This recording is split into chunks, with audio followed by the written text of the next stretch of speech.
Hello, traders, and welcome to TradingWithBill.com. I'm Bill, and by the way, we finally got sun, beautiful skies, blue waters, blue sky. I got to tell you, it's absolutely gorgeous outside, and it's nice and cool this morning. Windows are open, doors are open, everything's open, and it's currently 6:53 in the morning, which would be 19:53 on Wall Street on a Wednesday night. Traders, good to be with you, as I said, back at the trading desk, ready for another long day. Traders, I'm getting comments and I get messages, and I know it's tough out there in the trading world. Just be patient, relax, have another cup of coffee. What can I tell you? Have another cup of tea, have a glass of water. It's okay. It'll get better. It's just a little challenging. Yeah, I know. It's not that I'm not entering trades. That never bothered me, that the trades just weren't there for me to enter them. I think the hard part is the time frame that I'm in front of my charts. When the volatility's there and prices moving up and down, you can put alerts on, you can put things on, and you can go out and do whatever you got to do, and send it to your I don't know, email, whatever, right? And you get alert, you come back to your charts wherever you are. Now, things that are so slow, grab 20 or 30 pips a day is tough. And you got to be sitting in front of the screens. And that's just gets me a little bit antsy, as they would say, right? So anyhow, that's what's going on there. Before we get to the news, let's get to the news. We'll talk about the news. All right, so Japan had some data coming out, nothing there. Wow, I don't see really anything. GFK, German consumer climate, comes out today out of the Euro. OPEC meeting today. Does anybody really care what OPEC's doing? I don't think it has anything to do with what oil prices are. I'll tell you that. I just don't see it. Okay. The Euro has deposit facility rates today, ECB marginal lending facility rates, an interest rate decision today out of the Euro. We're not expecting any kind of a move. I think Draghi said like 2 meetings ago that it was like 2 years down the road before they'd even think about an interest rate hike. So don't have to worry about that. However, I will say that when he does speak, the market does move again. We went like a year and a half, 2 years that he spoke, and everybody just like turned their computers off. But when he speaks, things are happening. U.S. core durable goods, that'll be a good one. Goods trade balance, initial jobless claims as usual. Then we have ECB press conference. That'll be valuable. That'll be something to watch and listen to, what that press conference has to say.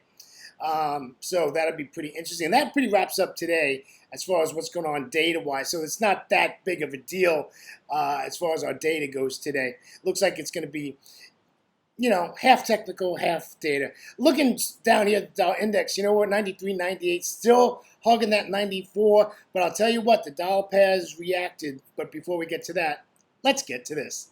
Let's take a look at oil. Oil is now on its third day, higher high and a higher low, back up to 69.41 as I speak. Looks like it's going to shrug up here a little bit, as we've expected. This isn't a surprise. It didn't get down to, it almost got down to 66, quite didn't make it. So I said it wasn't going to 65, and it's just going to shrug its way up there. Moving to the right, dollar index is at 94.22 on this futures chart. So we'll see how that goes. This is a pretty big red candle, and it doesn't look like it wants to do anything. So I think the dollar is going to continue to go to the downside. We're coming to the end of the week. I don't think we're going to see anything jolting that's going to give the dollar some strength. I'd love to see it at 94.50 or 60 by the end of Friday's New York trading session. Gold is making a little bit of recovery, but not much. It's up to 116.68. The VIX. It amazes me but the VIX is still at 12. The VIX is still at 12.29. The VIX is still in there. The ES is climbing. It's now in its fourth day. This is its fourth day. And we're starting out all higher highs and higher lows. Of course, not today's candle, just started. And the euro futures is just sideways. Well, you just wouldn't, if you were trading futures, you sure wouldn't want to be trading this. There's just nothing. It's just right there, right? It's just not doing anything. And of course, we're going to see that in the charts when we take a look at the charts as we move on. All right, that's it for that. Let's get going. Got to tell you, doing good with time. I am doing good with time. We're staying in that 13, 15-minute spot. Once in a while, I get a little jabbery and get a little bit crazy, but that's all right. I'm pretty sure this is the one I want. Yes, it is. I was looking at the New Zealand dollar today, and this New Zealand dollar, well, if you take a look at a 30-minute chart, I'm going to show it to you on another chart, but it's really moved up. And so that's my focus today is the New Zealand dollar. And I wanted to take a look at our top-down analysis. And, of course, this is our daily chart. You can see it's now above the 10 exponential moving average and ticking its way slowly up. Here's our 4-hour chart. Now, right at the moment, the candle is above the 200 exponential moving average. Will it close there? Who knows? We don't know if it's going to close there or not. But it's there, and it's moving above it. So everything is in line there. Now, we get down to this one, which is our Ikimuku, and this is the one that I wanted to sort of kind of maybe look at. And the reason is this. Well, the 200 exponential moving average, of course, is this big fat green line is like on all my charts. But a couple of things I wanted to see. This is 26 periods back, okay? And look at this, straight up. This is just going straight to the upside. Current price, of course, you can see is to the upside. And our futures line is, what's going to happen in the future is to the upside. Now, however, when we get to the regular charts, you're going to see we've actually went above a resistance line, and now we're going to see if it's going to come back down again. But there's no cloud up here, right? So if this is going to come down, it's going to come down on its own. And that's why I said this indicator is not a 100% thing, right? We got to use some common sense here. We start to see this thing come down a little bit, maybe that 10 EMA being that magenta line on top of that candle, we would say, hey, listen, maybe this is the time to get in this to the downside. Now, what if you wanted to say, well, I want to buy this? Well, buying it's a good idea. I don't think that's a bad idea according to this chart and what this chart is telling us. Do you want to buy it here? Absolutely not. Absolutely not. You want to get this at 82.20, okay? I'm sorry, 68.20. Can't even read today. Yeah, we want to get that right there, right? 68.20. Sure, we'll take it back up. I wouldn't want to mess it here because, it's overboard, right? Here we are over here, right? It's just overboard, right? We can stick a line on there, right? It's just, to me, this is overboard. This is, it's taken out its levels, and, but I'm expecting it to get weak now and come to the downside because because I've said it a million times, the New Zealand dollar is weak. It's been weak for years, right? So we're just going to maintain that, and we're just not going to do anything else with it, okay? All right, that was my, one for the day. Let's get to some normal stuff. Let's take a look at the euro real quick on a Thursday. Nice move to the upside. Dollar's weak. These dollar pairs react. That's the point of today. Dollar index is weak. What happens? These pairs start to move. So we're at levels now where we can say, listen, you know what? Maybe it's time. Maybe it's time. Maybe it's time we can start to look to sell these, right? So if we pull this over a little bit, pull this baby up here, right? We can do that. So this is a 30-minute chart. So I would say, well, somebody's going to say to me, well, why don't we buy this? And I'm not against that. I think buying it's not a bad idea, but where are you going to buy it at? So, me, I would say 1710, right? That to me looks like an awesome area to take this to the upside is this 1710 area. All right? Now, let's just take a peek and see what our fib is. Because I really want traders to really get hooked on these fibs. I do. I just think it'll do wonders for your trading if you just give it a chance, right? Look at that. Now, I didn't do this before I got on here, folks. It's the 618. Why wouldn't you want to buy this off the 618? So 2 trades here. One, it's going to come up to resistance, see if we can get a bearish candlestick formation and take it down. Or 2, we're going to buy it at 1710, back up to the upside. And you know what? It's only going to be a 40 pip trade. But it's a Thursday, and, everybody's in Martha's Vineyard on their yachts, and me and you were sitting at the trading desk. That's great. Okay? All right. Really good stuff. Good stuff. Let's take a look at the pound. Pound is basically in that same position. Really not a lot of difference here. We're basically going to do the same thing. We're going to wait for this to... I'm going to try to sell this, right? See if we can sell that there. Get the right color in there. Boom. Right? We're at a resistance line with this 3,200 double zero. Right? We should make note of that. Let's make note of that. Right? Boom. There we go. Right? Whole number now. Let's see if this is going to hold. If it pops the whole number, if you want to continue to buy this, just wait for it to pull back and bounce again off that, which is now going to be support, and take it from there. So you want it to overshoot, come back, hit it again, and then buy it. You just don't want to pull the trigger now to buy it. Right? Where are you going to put your stop if you're going to buy it now? Where are you going to put your stop? Well, you can be very conservative and say, well, listen, I'll do it off the 10 EMA.